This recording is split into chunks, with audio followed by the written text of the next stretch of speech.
pose. Well, Glenn, on Friday, President-elect Trump is meeting with CIA Director John Brennan, FBI Director James Comey, and the DNI's, the Director of National Intelligence's James Clapper, as they brief him, summarize what the 17 intelligence agencies say.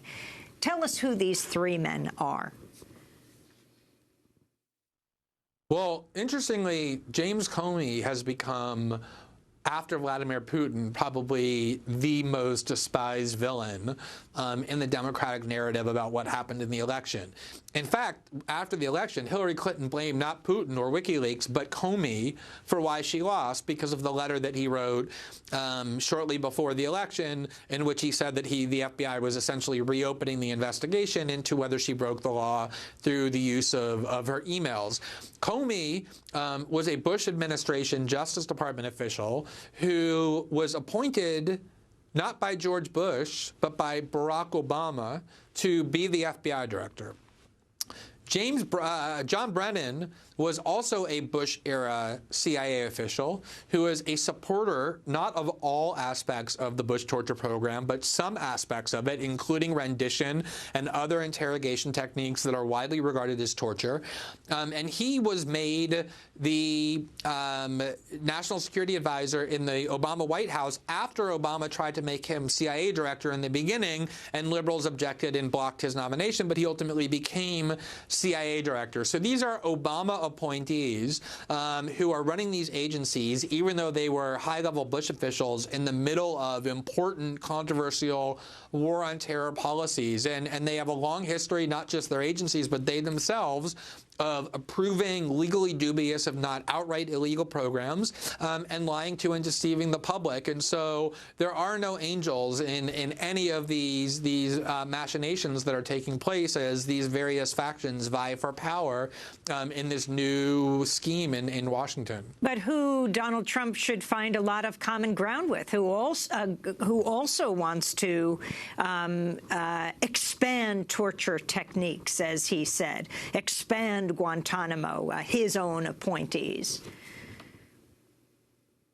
Well, I mean, I think in fairness to people like James Comey and John Brennan, and other people in the CIA and in the Pentagon, a lot of those people who became either actively involved in or in a more passively complicit way part of some of the more extreme war on terror programs actually did come to regret it, either on moral and legal grounds or just pragmatic grounds, that they realize that U.S. interests are undermined if they're doing things like operating black sites and torture camps all over the world.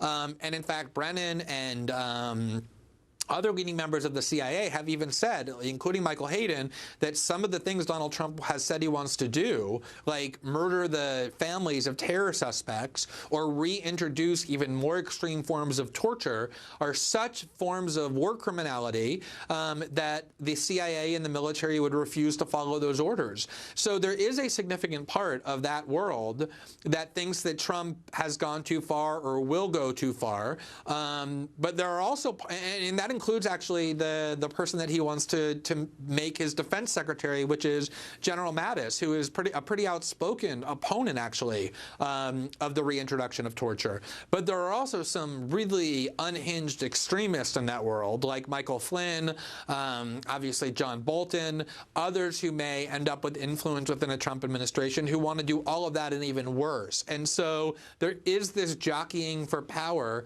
over who it is who's going to have what levels of influence in what the U.S. government and the Trump administration does, and we still simply don't know who's going to prevail among these factions. And what role do movements play in this now, Glenn? So I think the most important thing is that, you have things like the Constitution that are supposed to impose limits on what even a deranged leader can do.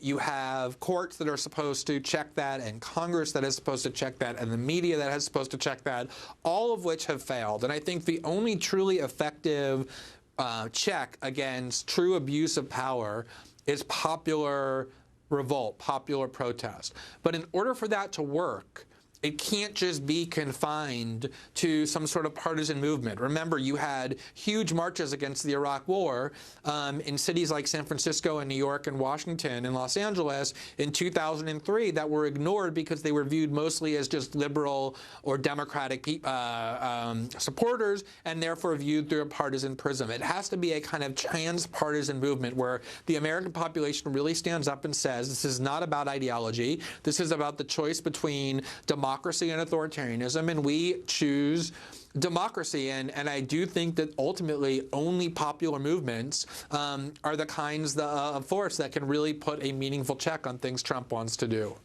That's Pulitzer Prize-winning journalist Glenn Greenwald, one of the founders of The Intercept. We'll link to his articles at democracynow.org. To see part one of our conversation with Glenn that we had with him yesterday on Democracy Now!, go to democracynow.org. This is Democracy Now! We'll be back in a minute.